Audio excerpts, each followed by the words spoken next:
നിങ്ങൾക്ക് എന്റെ കിച്ചൺ കണ്ട് മടുത്തില്ലേ? അതുകൊണ്ട് ഇന്ന് നമ്മൾ ഈ കാലിന്റെ ഉടമയായ റോസിന്റെ കിച്ചണിലാണ് നമ്മൾ കുക്ക് ചെയ്യുന്നത്. ജാനുവരി പൊതുവെ ഒരു ഹെൽത്തി മാസമാണല്ലോ, അതുകൊണ്ട് ഒരു ഹെൽത്തി റെസിപ്പി. ഫിഷ് ഗ്രില്ലിന് ആവശ്യമുള്ള മസാല: വെളുത്തുള്ളി, ഇഞ്ചി, പുതിനയില, മല്ലിയില, മുളക് പൊടി, ഉപ്പ്, കുരുമുളക് പൊടി, ഓണിയൻ പൗഡർ, പിന്നെ നല്ല മുഴുത്തൊരു ഫിഷ്. വരയിടാനൊന്നും എനിക്ക് അത്ര അറിവില്ല കേട്ടോ. നമുക്ക് ലാവിഷായി കഴിക്കാൻ മാത്രം ഉണ്ട് കേട്ടോ. കുറച്ച് ഓയിൽ സ്പ്രേ ചെയ്യാം. അങ്ങോട്ടിട്ട് ബാക്കി വന്ന മസാല അങ്ങോട്ട് പേരിച്ച് നല്ല മണല്ലേ? നല്ല മണം. ജിഞ്ചറും ഗാർലിക്കും ഗരം മസാലയും കൂടെ വഴറ്റി കഴിയുമ്പോൾ ഉള്ള ആ ഒരു മണം ഉണ്ടല്ലോ.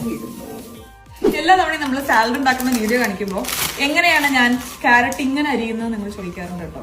എനിക്ക് അറിഞ്ഞൂടാ. ഇവിടെ നമുക്ക് സൂപ്പർ മാർക്കറ്റിൽ ഇങ്ങനെ കട്ട് ചെയ്ത് വാങ്ങിക്കാൻ കിട്ടും. അപ്പൊ അത് അങ്ങനെ വാങ്ങിക്കുന്നതാണ്. അപ്പൊ ഇന്ന് നമ്മൾ സാലഡിന് വേണ്ടിയിട്ട് ക്യാരറ്റ് വാങ്ങിയിട്ടുണ്ട്. പിന്നെ സ്പ്ലിറ്റ് സ്കൂൾ ഇതിന്റെ